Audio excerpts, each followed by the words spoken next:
मुंबईतील पावसामुळे झालेल्या दुर्घटनांवर प्रतिक्रिया देताना शिवसेना ठाकरे गटाचे खासदार संजय राऊत यांनी भाजपचे मुंबई अध्यक्ष अमित साटम यांच्यावर जोरदार टीका केली। 2 नागरिकांचा त्यात 11 वर्षीय मुलाचाही मृत्यू झाला असताना त्यावर हसणं ही क्रूर आणि अमानवी कृती आहे असं राऊत म्हणाले। यावेळी त्यांनी मुंबईतील नाले सफाई, प्रशासनाचा निष्काळजीपणा आणि सत्ताधाऱ्यांच्या कार्यपद्धतीवरही प्रश्नचिन्ह उपस्थित करत जबाबदारांवर कारवाईची मागणी केली। राऊसाहेब, राज्यात सध्या सुरू असलेल्या घोडे बाजारावरून मुंबई उच्च न्यायालयाचे न्यायाधीश माधव जामदार यांनी जोरदार कानउघाडणी केली आहे। सरकारची असेल किंवा अन्य यंत्रणांची असेल। न्यायमूर्ती असं म्हणता आहे की 10 वर्षाच्या मुलाचा मृत्यू होतो आणि विधानसभा कशावर चर्चा करत होती, तर पीठासीन अधिकाऱ्याच्या निवडणुकीवर विधानसभेत चर्चा सुरू होती। भारत सरकार नागरिकांना गुलाम बनवते असं न्यायाधीशांनी म्हटलेलं आहे। तसंच वॉशिंग मशीन आहे, हे सगळं वाचलेलं आहे मी। हे सगळे मी ऐकलेलं आहे आणि हे ऐकून आणि वाचून मी रोमांचित झालो। कोणाचा तरी आत्मा जागा आहे। न्यायासनावर बसलेला कोणीतरी एक असा रामशास्त्री आहे जो डोळे उघडे ठेवून आपल्या सभोवती काय चाललंय, काय वातावरण आहे त्याच्यावरती परखड भाष्य करतो। आणि अशा ज्या काही मोजक्या प्रमुख व्यक्ती आहेत त्यांच्यामुळे त्या देशाचं संविधान आणि लोकशाही टिकेल। अमित शहा विरुद्ध घोषणा दिल्यामुळे तडीपारी होत असेल तर या देशात लोकशाही आहे असं म्हणता येणार नाही। फक्त विरोधकांवर गुन्हे दाखल करायचे, त्यांना तडीपारा करायचा। आता माझ्याबरोबर आमचे आंबेगाव जुन्नरचे सहसंपर्क प्रमुख आहेत, जिल्हा प्रमुख आहेत, सुरेश भोर। त्यांनी मला एक विषय सांगितला, बिबट्याच्या विरुद्ध आंदोलन। त्याला काय हो, बिबट्या विरुद्ध आंदोलन, म्हणजे बिबट्यांचा जो काय तुळशीवाट झाला आहे आणि माणसांच्या मुलांच्या हत्या होत आहेत, पळून नेत आहेत, हल्ले होत आहेत, माणसं मरत आहेत, त्याविरुद्ध सर्वपक्षीय आंदोलन झालं जुन्नरला, आंबेगाव सर्वपक्षीय आंदोलन झालं। 1000-1200 लोक आंदोलनामध्ये होते। त्या आंदोलनामध्ये काँग्रेसचे लोक होते, राष्ट्रवादी काँग्रेसचे लोक होते, भारतीय जनता पक्षाचे लोक होते। पण गुन्हे कोणावर दाखल झाले फक्त, तर शिवसेना उद्धव बाळासाहेब ठाकरे या पक्षाच्या कार्यकर्त्यांवर। विचार करा, ते किती पक्षपात आहे। आणि कोणी गुन्हे दाखल करायला लावले तर मंत्री दिलीप वळसे पाटलांनी, त्यांच्याही पक्षाचे लोक आंदोलनात होते। हा सामाजिक विषय आहे, हा समाजाच्या सुरक्षेचा विषय आहे। भाजपचे लोक त्या आंदोलनामध्ये होते, घड्याळाचे लोक आंदोलनात होते, पण गुन्हे दाखल केले। मिंदे गटाचे लोक त्या सहभागी होते, पण 200 शिवसैनिकांवर आमच्या गुन्हे दाखल केले। बाकी सगळ्यांना हे कोणी करावं तर दिलीप वळसे पाटील यांनी करावं, याचा निषेध करावा तेवढा थोडा। त्याच्यामुळे काल न्यायमूर्ती माधव जामदार यांच्याकडून जी भूमिका आली, जी टिप्पणी आली, ती या देशाला दिलासा देणारी, देशाच्या न्यायव्यवस्थेमध्ये अजूनही काही दिवे पेटलेले आहेत। सगळीकडे अंधार नाही, कुठेतरी आशा आहे, आशेचा किरण आहे। कारण आज आम्ही सगळे ह्या जे न्यायमूर्ती साहेबांनी सांगितलं आहे त्या दुःस्वप्नातून आम्ही सगळे जात आहोत। विरोधकांना नष्ट करणं, सत्ताधाऱ्यांवर टीका केली का आम्हाला तुरुंगात टाकणं, फक्त आम्हाला भ्रष्टाचाराने आपल्या पक्षात घेणं, बाकी इतरांना मग तुरुंगात टाकायचं, ज्यांना तुरुंगात जायचं नाही त्याने वॉशिंग मशीनमध्ये टाकायचं। या सगळ्यावरती उत्तम प्रकारची टिप्पणी न्यायव्यवस्थेतील एका महत्त्वाच्या व्यक्तीने करावी। याचा अर्थ देश आणि देशाचा आत्मा जागा ठेवणारी माणसं अजूनही न्यायव्यवस्थेमध्ये आहेत। सर्व काही संपलेलं नाही आशा आहे. मुंबईमध्ये आपण पाहिलं मागच्या 3 दिवसामध्ये ज्या 2 घटना घडल्या त्यावरती काल विधिमंडळामध्ये अमित साटम हे जे भारतीय जनता पक्षाचे मुंबई अध्यक्ष आहेत ते त्या याच्यावरती गोष्टीवरती हसत मी याच्यावरती आज भाष्य केलेलं आहे समाज माध्यमांवर, ट्विटरवरती, की 2 मृत्यू झाले. संवेदनशीलता त्यातला एक 11 वर्षाचा मुलगा आहे, हो. शाळकरी मुलगा, 11 वर्षाचा मुलगा आहे. त्याच्यानंतर एक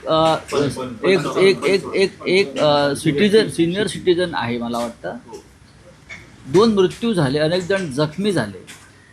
आणि मुंबई भाजपचा अध्यक्ष चाटम, बरं का, चाटमच ना, काय त्याचं नाव,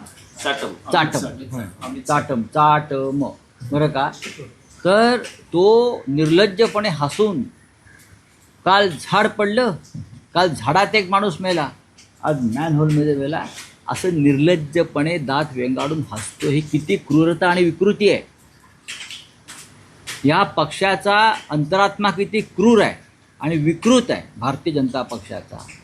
देवेंद्र फडणवीस यांच्यामध्ये थोडी जरी संवेदना शिल्लक असेल तर अशा माणसाला ताबडतोब पदावरून हाकलून दिलं पाहिजे. एकतर तुम्ही नालेसफाई केलेली नाही, तुम्ही ही झाडांच्या संदर्भात ज्या तक्रारी होत्या ही झाडं त्या पद्धतीनं कापली गेली नाहीत म्हणून त्या लहान 11 वर्षाच्या मुलाचा प्राण गेला. त्याच्या आईवडिलांचा आक्रोश सुरू असताना तुम्ही निर्लज्जासारखे हसताय. लाज वाटली पाहिजे. जगातील सगळ्यात मोठा निर्लज्ज पक्ष आहे भारतीय जनता पक्ष.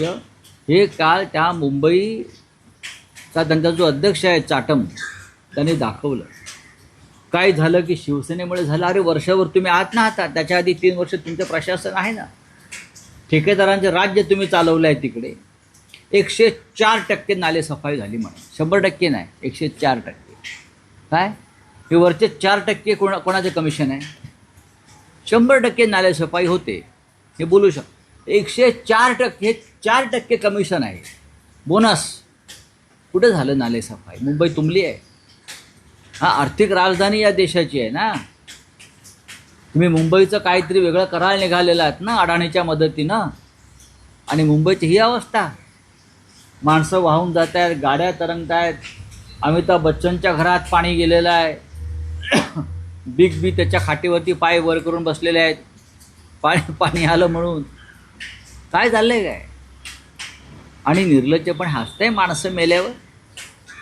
वेदना, संवेदना, दुःख, संयम, ह्याच लोकांनी राम मंदिर लुटलं.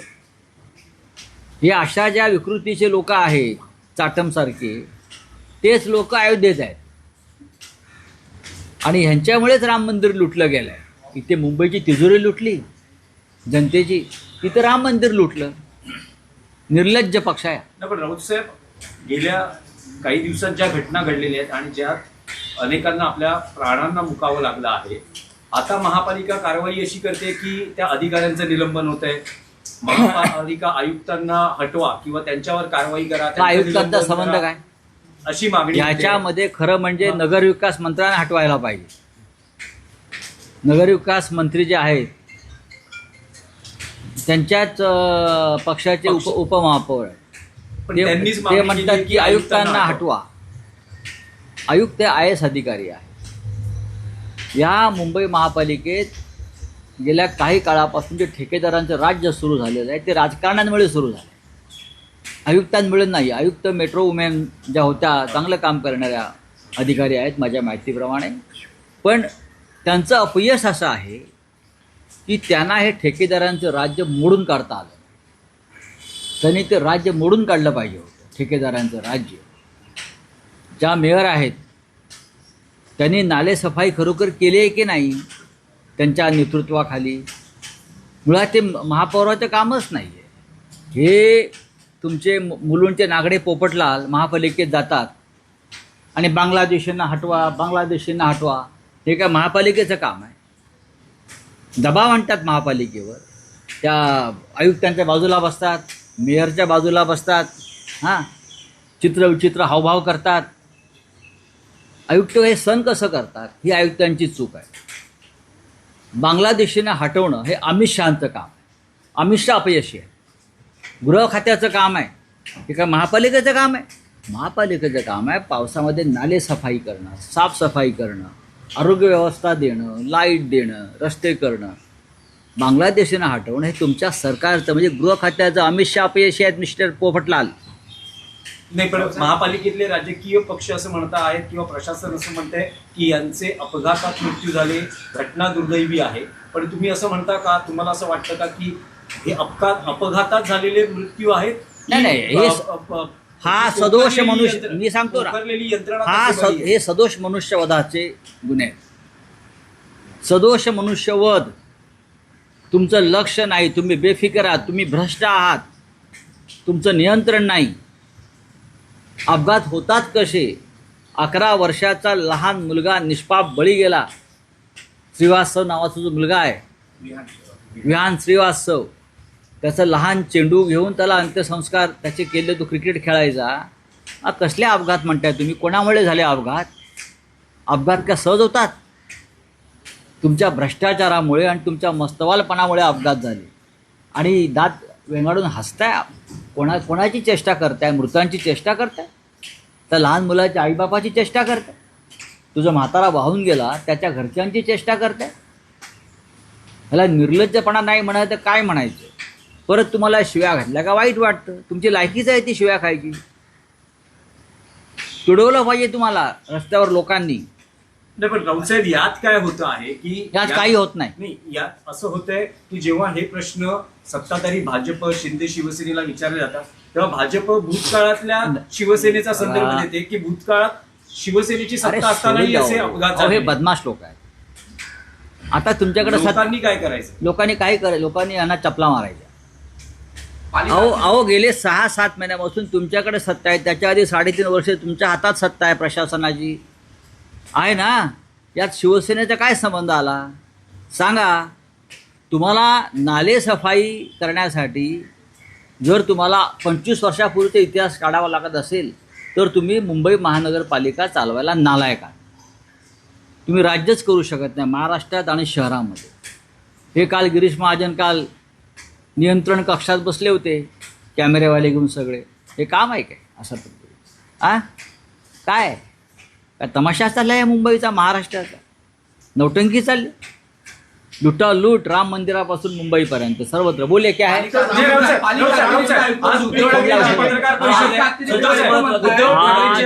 परिषद की या सगळ्या घटनेमध्ये आम्ही वर्क ऑर्डरच दिलेलं नव्हतं कालच्या मॅनवरच्या प्रकरणामध्ये. बघा, हे महापालिकेचे विषय महापालिकेच्या लोकांना यापुढे विचारा. मी एक राजकीय भाष्य केलेलं आहे. पत्रकार परिषद आहे आणि राम मंदिर दानपेटी अपहार प्रकरणी उद्धव ठाकरे त्यांची सविस्तर भूमिका मांडतील असं कळत आहे. या देशाला कलंकित करणाऱ्या घटना अयोध्येत घडत आहेत. ज्या अयोध्येच्या आंदोलनानं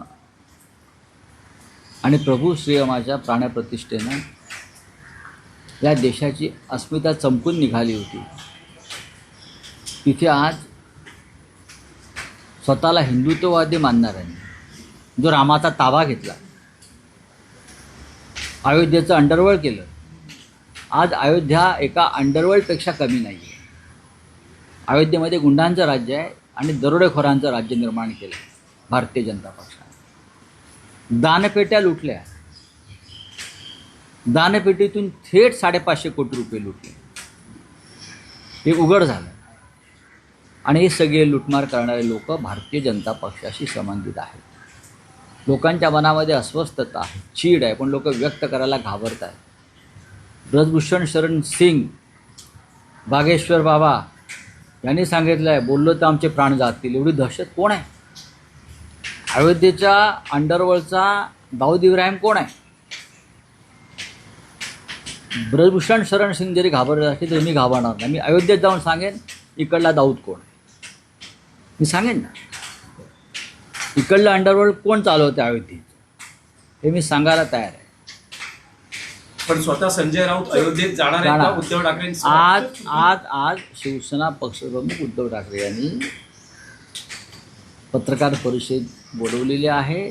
12-12:30च्या दरम्यान आपल्याला ते भेटतील आणि या विषयावर आपल्याशी ते संवाद साधा. फडणवीस सरकार समान नागरिक कायदा फडणवीस सरकार समान नागरिक कायदा आणायचा इस बात कर रहे हैं कौन? सुप्रीम कोर्ट केस में अभी निगरानी में जांच होनी चाहिए, ऐसा अभी दावा किया गया कांग्रेस की तरफ से. क्या ये आपको देखिए, लगता है कि कांग्रेस पार्टी की नहीं, फिर पूरी देश की भावना है.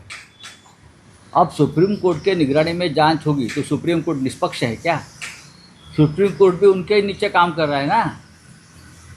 मैं तो कहूँगा मुंबई हाई कोर्ट के जो जज है माधव जामदार, उनके निगरानी में जांच होनी चाहिए. अब बहुत कम लोग बचे हैं इस देश के न्याय व्यवस्था में, हाँ, जो चाहते हैं कि ये सब साफ हो जाए.